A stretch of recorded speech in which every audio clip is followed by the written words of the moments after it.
Hey everyone, it's Alex Nottingham, founder of All Star Dental Academy, and this is like our part 4 of our case acceptance journey. I have Larry Guzzardo, our head instructor, Eric Vickery, all-star coach and case acceptance specialist. So what we're going to talk about today is, and it's going to be fun because I didn't prepare these guys at all about that. They've never seen this. This is actually a clip or a portion of the webinar that I'm going to kind of go through with all of you and with them, and we'll have a discussion about it. Let me pull it up. Now, for those who are on podcast, you won't be able to see it, but that's okay. We'll discuss it, and it will be discussed in the blog post. It will be discussed, in the YouTube video that you can see it. Do you all see the conversion black hole? Mm-hmm. Okay. What we find is we've been talking a lot about case acceptance. We want to kind of see the funnel. Black hole is a funnel. Where is the money going? We talked about in our journey about the patient experience and the importance of the patient experience and how it starts from the very beginning. So what we found is if you have $1 million practice, you need about 5 million in opportunities, because not everybody in opportunity is going to convert. We all get that? So we start with 5 million. Those are going to be new patient calls, or going to be insurance if you take insurance recommendations. So what we see, and this we talked about, this is kind of an offshoot of the business growth formula that I discussed about in our dental practice excellence webinar. When typically the call conversion, 35%, according to call tracking research, becomes a new patient, only 35%. So on the phone call itself, you just lost 3.3 million. You follow? So and it's funny, I'm watching on PBS about black holes, the event horizon, where it gets sucked in, right? We have the $5 million of matter of potential. And because we weren't effective on the phone, we lost the vast majority of our opportunities.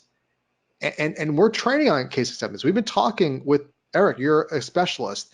Larry, you teach us all over the world.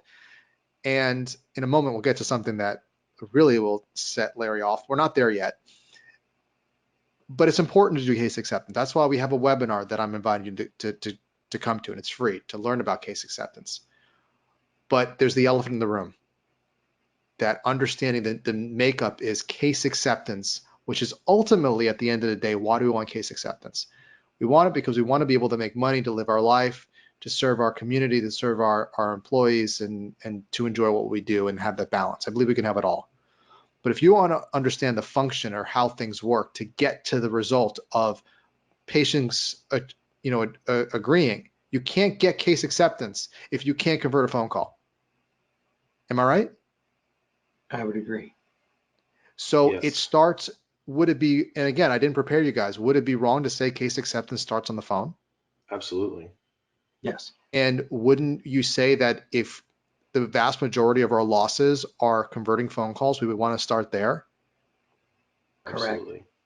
So for those listening, if you're not stellar on phone skills, you better. And of course, All-Star, we're world renowned for this, and we have a lot of training, and you can check that out. And we have free training as well to get to know our stuff. But my point is not a plug for All-Star, but just to raise the issue of this black hole. Right, because on the phone call, that's where people start formulating a vision of who they think you are and what you know and what you're going to be like. They've already decided that before they've even met you.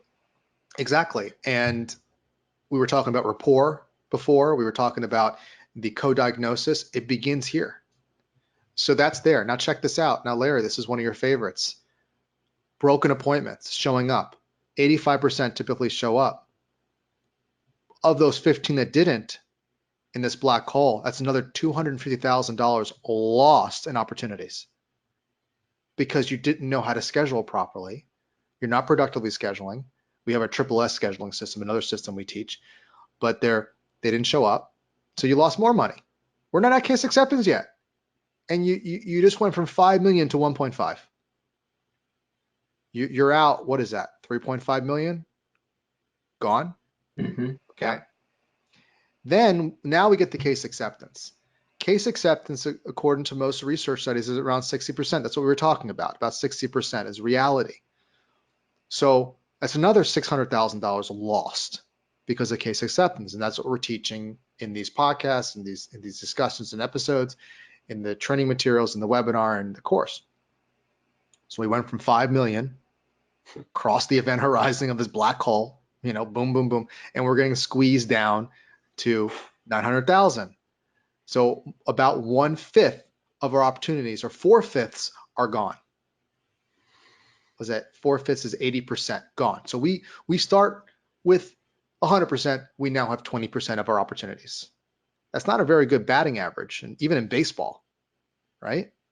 You're batting 200% or 200 point, whatever you call it.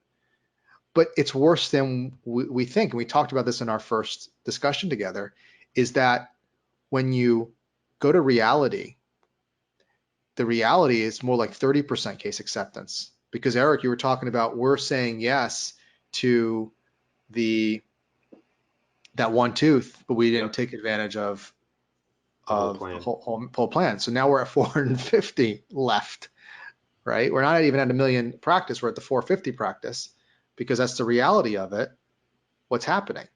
So we start from 5 million in opportunities. We're going down to an ultimate loss of 4.5 million, okay, through this process. And you're anywhere between 90 to 95% of your opportunities are lost. So you're only really gaining 5 to 10% of opportunities out there. And this is where, again, perspective. We're all saying, I got to spend more money on marketing. I have to hustle more. I have to bug people more. I have to manipulate. You don't. This black hole is demonstrating that if you can shift a few things, you can do it the right way. In Larry's words, seamless experience. In your words, Eric, co-diagnosis, service-based methodology.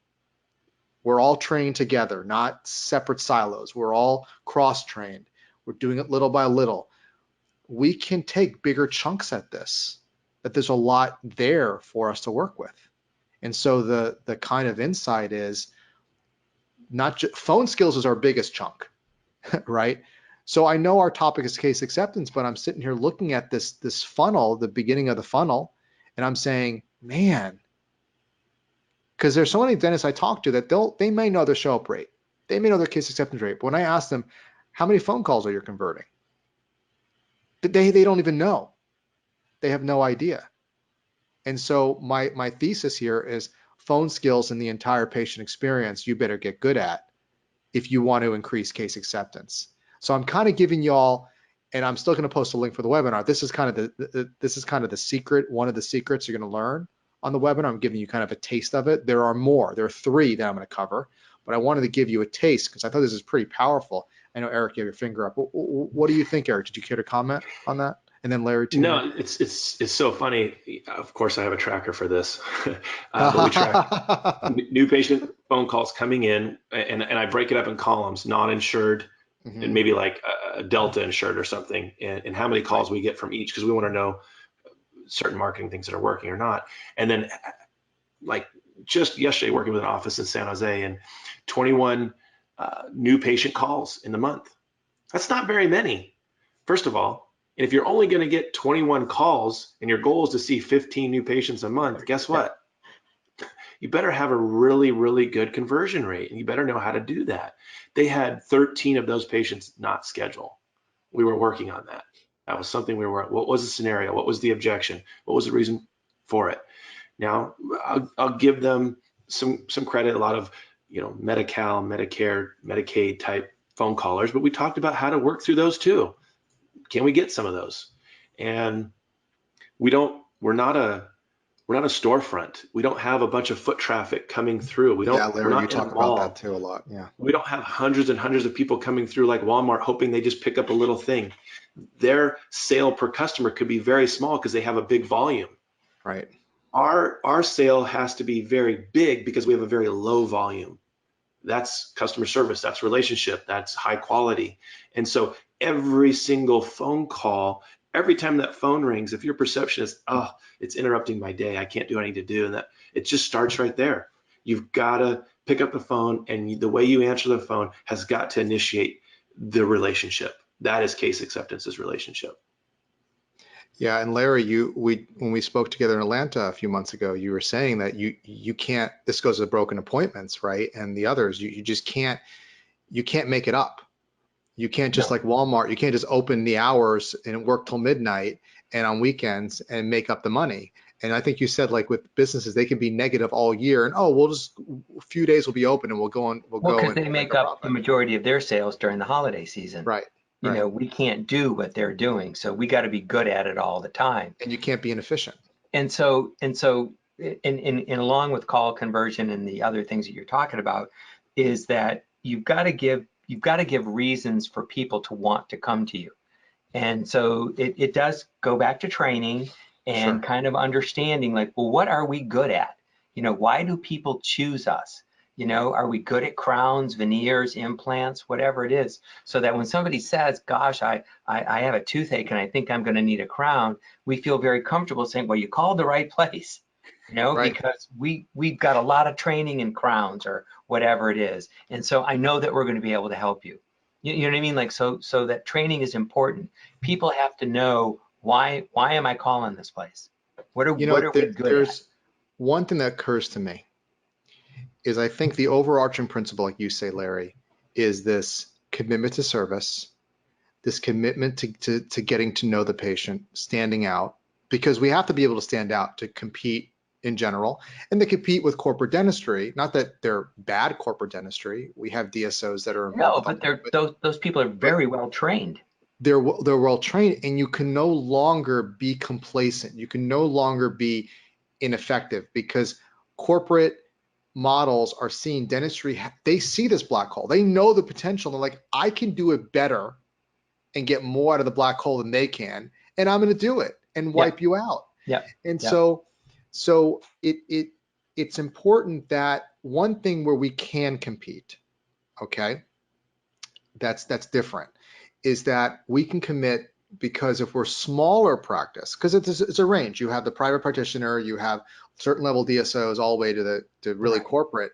And I'm not saying one's good or bad, but the smaller you are, the advantage you have is you can change quickly. You can make decisions quickly, because with corporate, you have to go through a bureaucracy and whatever. And corporate, to the negative, is they, as you see in the government, any bureaucracy, they're slower to change. When you're smaller, you can change. Now, what do you change to?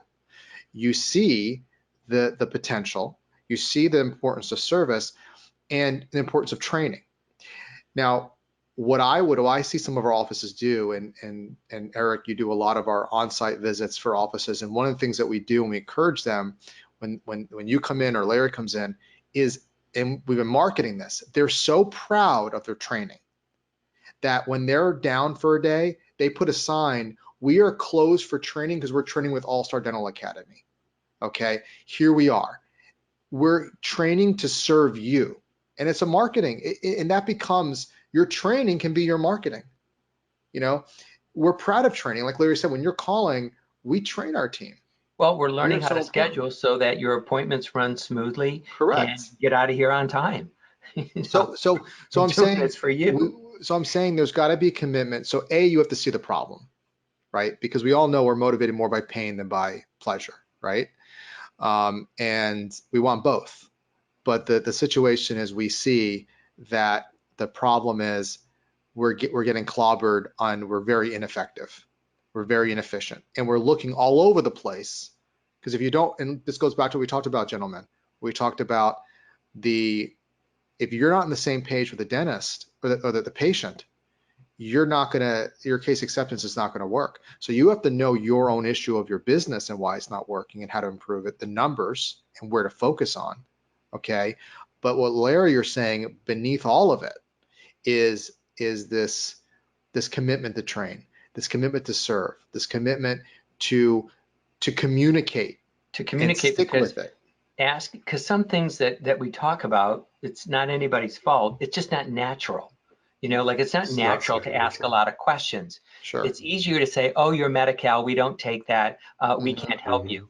When in reality, it's like, tell me what's going on. You know what I mean? Just because you're on Medi-Cal doesn't mean that you can't pay for other things. Well, it's where the old way is transactional. You call, here it is, yes or no, move on. Yeah. My insurance cover is not. We are, for the dentists that are following us, are typically are those that they're not necessarily. So again, if you are a drill and fill, not that it's a bad mass production practice, service is still important, and training that we train may be helpful because you're better than the other ones that are doing that. But the ones that want to really embrace the service mentality where it's not transactional only, right? It's a different level of sophistication and training and commitment. And it ain't easy. No. If you're Like really, one of the simple things that we talk about is just cross training. yeah, So that the phone can be answered all the time, and the person who's talking on the phone doesn't have to feel like they have to rush because that's somebody's right. standing at the desk because nobody else knows how to check out this person. That's right. So it's something as simple as that. We again, I kind of alluded to it earlier, but the things that we talk about take training because it's not natural for most people to do the things that we're talking about. It's not the way that we normally communicate. We normally communicate in transactions. Yes, no, goodbye, finish that. And you got to have cross training. Everybody's got to know a little bit about how all of this works so they can help out. We're not like the corporate guys who have call centers, who Right. are very specifically trained, and if we're going to be able to compete with them, we got to know how to solve problems for patients. And like I mentioned before, you can win if you don't have if you can be flexible and you can commit and you can stand out. Those are the importance, and have that extra feel to it. When you guys saw the black hole, did it surprise you what you saw? No, not at all. But and I'm glad it didn't.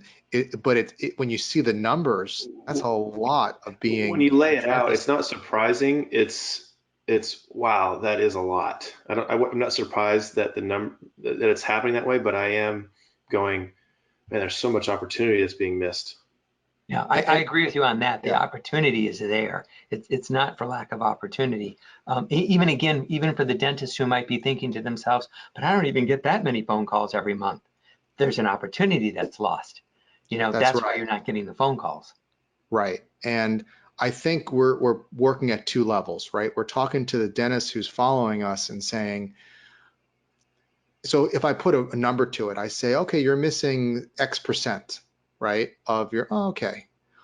Or it's as 100,000. Okay. But when you can see it and you can feel it and you can, really, then it hits. It's got to make that. And the same thing with the patient. The corollary is the patient is for case acceptance. It's got to resonate with them. It can't be intellectual. So I say black hole. Black hole is a powerful force. Oh my gosh, right? With a patient, like you were saying to me, Eric, in a few of the episodes, my grandfather had the issue, right, that you're talking about, and I don't want to have that same issue.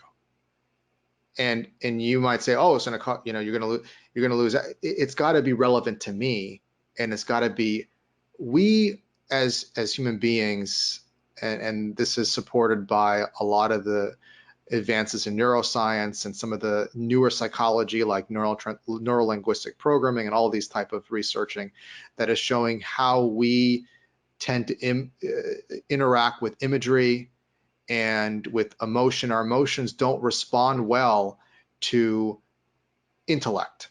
And we've developed our prefrontal cortex. It's highly intellectual, but that doesn't change emotion. You all heard, and it's very true. We make decisions on emotion. We justify them with reason.